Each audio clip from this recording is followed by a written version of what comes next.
challenged in the city on Friday. Earlier on, the city saw violent scenes as security forces loyal to the colonel fired on protesters. Footage later emerged which appears to show victims of the violence the use of live ammunition in clear evidence.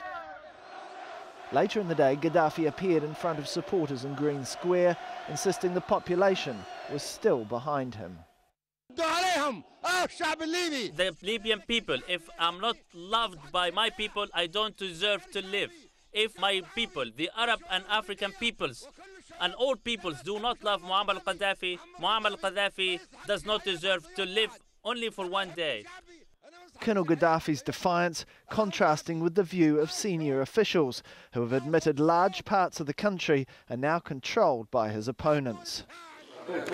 But his son's now on a media offensive, telling invited journalists that Libya's armed forces have not attacked peaceful protesters. I urge the Europeans to send fact-finding mission to Libya as soon as possible, because we are not afraid of facts. We are worried about rumors and lies.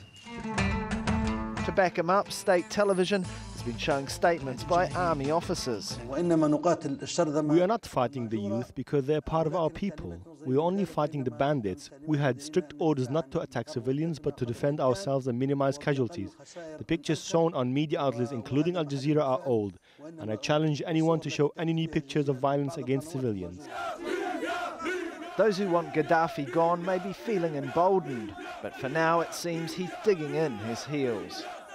Tarek Bazley, AlJazeera. Well, official state television has been broadcasting statements by soldiers claiming no orders had been given to shoot protesters. Well, that contradicts what protesters themselves have been telling AlJazeera. A short while ago, I spoke to one witness who was at a demonstration.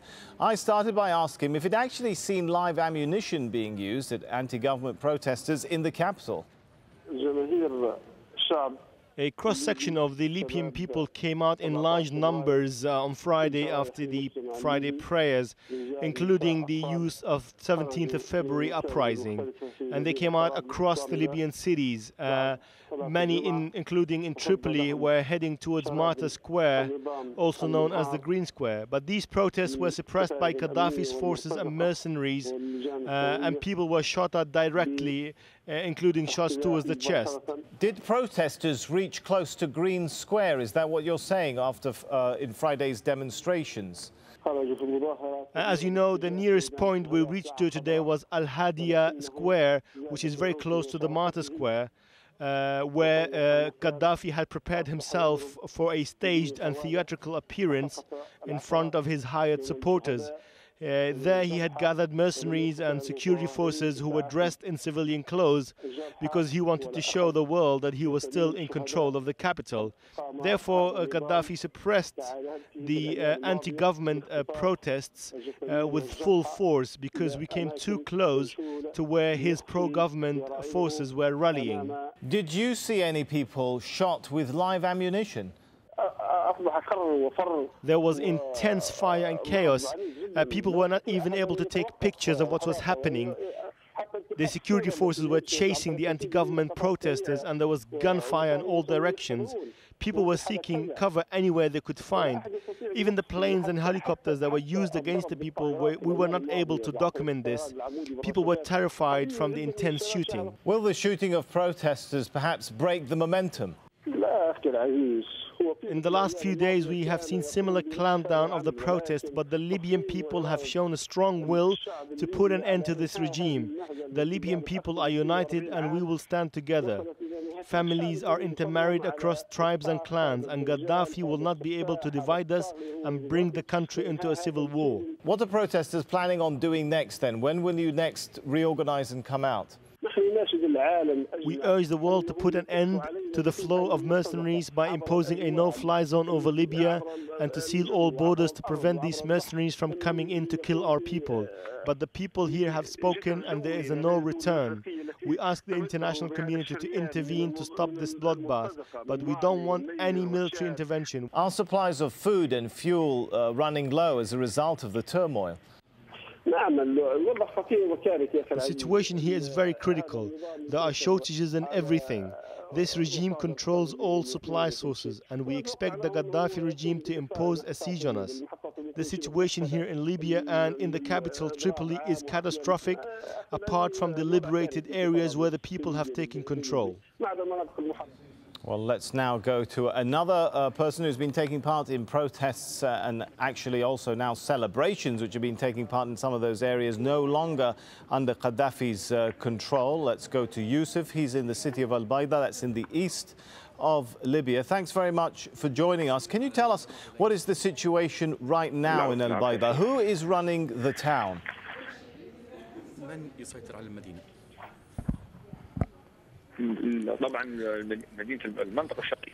The entire eastern provinces are under the control of the revolutionaries and كمل يا أستاذ.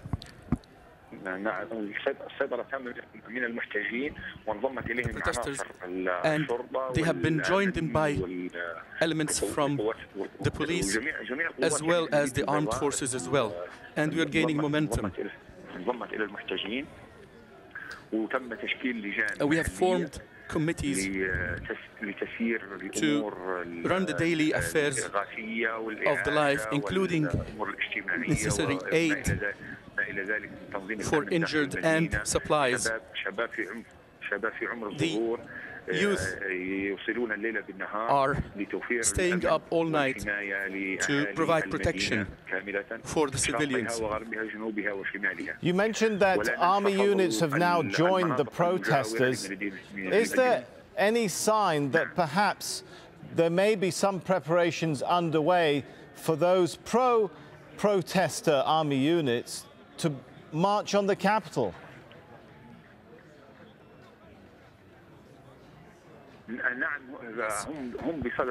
They are preparing that now, but these things are being taken care of secretly because the roads leading to Tripoli are not entirely safe. They are safe up to a certain point, and the regime still controls a large segment of that road, and they carry out inspections and searches. Al-Saidi battalion on the coastal road, they seem to carry out thorough inspections. So the entire eastern provinces will be on the march to liberate the western side of the country. But this is taking place under secret arrangements with the help of elements from the army and the military. I understand you've been in touch with some of your friends in some of the key western towns surrounding the capital, like Al-Masarrat and Al-Zawiya. Who do you understand is in control of those towns? من يسيطر على هذه المدن في الوقت الحالي؟ In Misrata, there is a total control of the revolutionary youth. There is minor skirmishes around the Misrata airport, and they have captured a number of the military personnel who were loyal to Gaddafi, and they were detained in Misrata. This battalion is called the Electronic Support, and they have demanded to negotiate in order to get a safe exit out of the city. And the people are negotiating with them, providing they surrender their weapons. And the people have given them a certain time limit, which ends today, to give up all their weapons. Otherwise, they will break into the airport and clear them. As you may know, Muammar al-Gaddafi has spoken for a third time. He's vowing to fight on to the end. He's saying the protesters are drugged people, troublemakers who are being manipulated by others. What's your response to that?